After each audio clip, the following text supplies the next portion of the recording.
അത്യുന്നതങ്ങളിലായാലും താഴ്വാരങ്ങളിലായാലും എപ്പോഴും അതിജീവനത്തിന്റെ അത്ഭുത പാഠങ്ങളാണ് ഇടുക്കിക്ക് പറയാനുള്ളത്.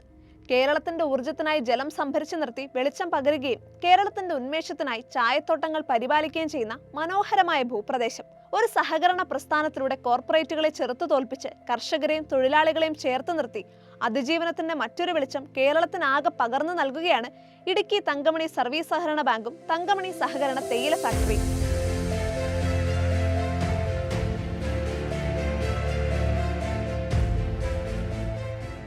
ഓഫ് സീസണിൽ 30 രൂപയ്ക്ക് കൊളുന്ത് വാങ്ങുന്ന ഇടുക്കിയിലെ തേയില ഫാക്ടറികൾ സീസണായാൽ 10 രൂപ പോലും തരാൻ മടിയാണ്. സ്വന്തം നിലയിൽ കൊളുന്ത് നുള്ളുന്നവർക്ക് പോലും കൃഷി ആദായകരമാകാത്ത ഈ ദുസ്ഥിതിക്ക് ശാശ്വത പരിഹാരം ഉണ്ടാക്കുന്നതിനാണ് 2017 ബാങ്ക് തേയില ഫാക്ടറി സ്ഥാപിച്ചത്. പ്രവർത്തനം ആരംഭിച്ചപ്പോൾ തന്നെ 12 രൂപ തറവിലയും പ്രഖ്യാപിച്ചു. ഇതിലും വില താഴ്ത്തി സംഭരിക്കില്ലെന്നാണ് ബാങ്ക് കൃഷിക്കാർക്ക് നൽകിയിരിക്കുന്ന ഉറപ്പ്.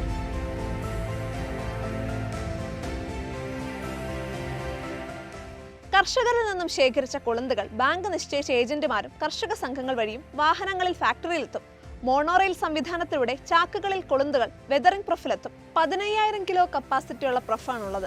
12 മണിക്കൂർ എയർ നൽകിയ ശേഷം ലീഫ് ഷെൽട്ടർ വഴി അരച്ചെടുത്ത് ഉണക്കിയും പൊടിച്ചും 5 ഘട്ടങ്ങളിലൂടെ കടന്ന് 8 ഗ്രേഡുകളായുള്ള തേയിലപ്പൊടികളാക്കുകയാണ്. തുടർന്ന് വിവിധ ഫ്ലേവറുകളിൽ പാക്കറ്റുകളാക്കുന്നു. കേരളത്തെ പ്രകാശിപ്പിക്കുന്ന വൈദ്യുതിയുടെ നാടായ ഇടുക്കി ജില്ലയിൽ തങ്കമണി സർവീസ് കോഓപ്പറേറ്റീവ് ബാങ്കിന്റെ സഖ്യ ഫുഡ് പ്രൊഡക്ട്സ് ഫാക്ടറിയിലേക്കാണ് നമ്മളിപ്പോൾ പോകുന്നത്. സെബി തോമസ് കരിമ്പനമക്കൽ പ്രസിഡന്റായി 15-അംഗ ഭരണസമിതിയാണ് ബാങ്കിനെ നയിക്കുന്നത്. സുനീഷ് കെ സോമനാണ് സെക്രട്ടറി.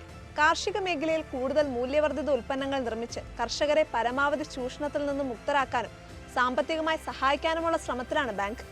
ഉയരം കൂടുന്തോറും ചായയുടെ ഗുണം കൂടുമെന്ന പരസ്യവാചകം പോലെ തങ്കമണി ബാങ്ക് കർഷകരെ ചേർത്ത് പിടിച്ച് ചായയുടെ പുതിയ വിപണന ലോകം തേടുകയാണ്.